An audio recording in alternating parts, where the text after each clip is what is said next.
The sky did not thunder at first. That was what unsettled everyone the most. No fire fell from heaven. No angel tore through the clouds. No voice spoke from above. Instead, there was a silence so heavy it felt like pressure on the chest, as if the world itself had frozen in fear. People expected something dramatic. Surely heaven would respond. Surely God would not allow this to happen. And yet, nothing happened. The sun still hung in the sky, but its light felt weak, as though it was struggling to shine. The air was thick with dust, sweat, and blood. Soldiers stood nearby, gripping their spears. Some laughed, forcing humor into an atmosphere that made their stomachs uneasy. Others avoided looking too long at the man on the cross, because something about him disturbed them. This man had been everywhere just days before. Crowds pressed around him. Children reached for him. The sick were carried to him. The broken whispered his name like a prayer. He spoke with authority, yet with compassion. He did not shout like other teachers. He did not threaten. He spoke of love, of forgiveness, of a kingdom that did not resemble anything the world understood. And now he was here.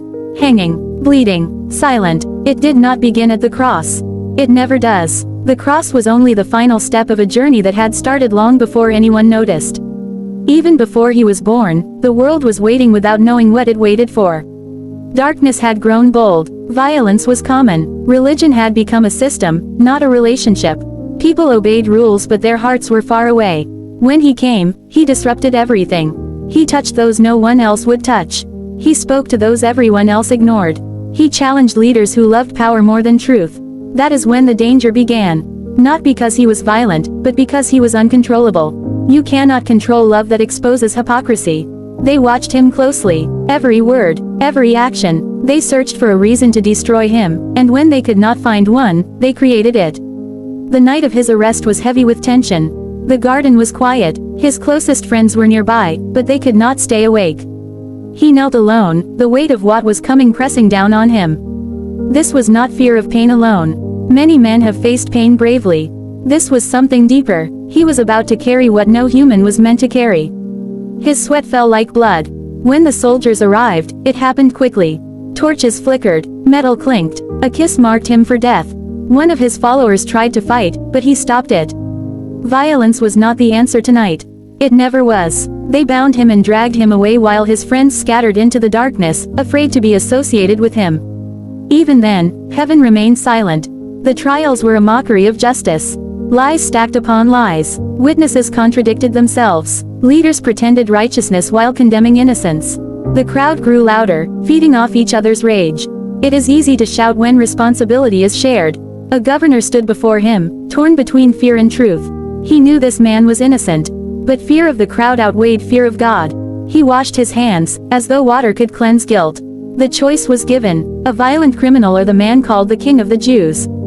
The crowd shouted. The innocent one was condemned. Then came the beating. Skin tore, blood flowed. The sound of the whip echoed again and again. Each strike was designed to break the body, to weaken the will. But something else was happening beneath the surface. The punishment was more than physical. It was symbolic. Humanity was unloading its cruelty onto the one who had shown it mercy. They mocked him, dressed him like a king, bowed in false worship, laughed, spat. The crown of thorns pressed deep, blood running down his face, into his eyes. And still, he did not curse them. The cross was placed on his shoulders. Splintered wood dug into torn flesh. The weight was unbearable. He stumbled. He fell. Again and again. The road was lined with faces, some hateful, some curious, some broken with grief. A man was pulled from the crowd to help carry the weight. Even that was not enough. When they reached the hill, the air changed. Execution always does something to a place. It drains warmth. It steals hope. They stretched his arms wide. The nail was raised. The hammer fell. The sound cut through everything. Pain shot through his body like fire. Another nail. Another blow. His feet were fixed in place. He was lifted up for all to see.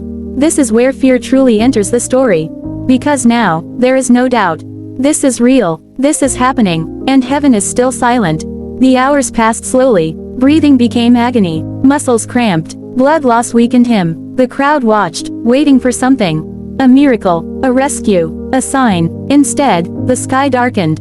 Not clouds. Not rain. Darkness. Thick, unnatural darkness. As though creation itself could not bear to watch. The laughter faded. The mocking stopped. An uneasy quiet spread. Even the soldiers sensed that something was terribly wrong. On the cross, he spoke words no one expected. Words of forgiveness, not for those who deserved it, but for those who were killing him. This was not human, this was something else. Then came the cry that shook the unseen world.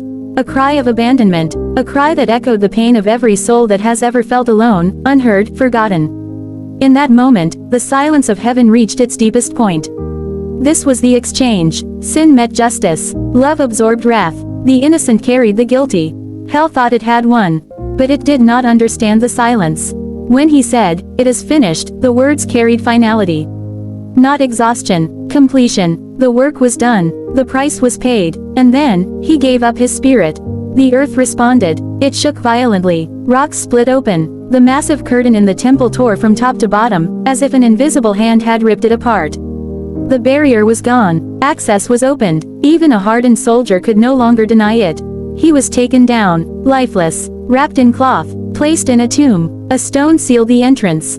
Guards stood watch. Hope seemed buried with him. For his followers, fear took over. They locked doors. They whispered. They cried. The silence felt cruel now. If this was God's plan, they did not understand it. Day 1 passed. Then day 2. The silence continued. But silence is not emptiness. It is often preparation. Before dawn on the third day, the ground trembled again. Not in judgment, but in victory. The stone was moved. The tomb was empty. Death had been defeated, not with force, but with sacrifice. The suffering king was alive. The silence of heaven was broken, not with anger, but with resurrection. This is why the story matters. Not because it is ancient. Not because it is religious. But because it explains pain, silence, and hope in a way nothing else does. The cross tells us that suffering is seen. The silence tells us that God's work is sometimes hidden. And the resurrection tells us that darkness never has the final word.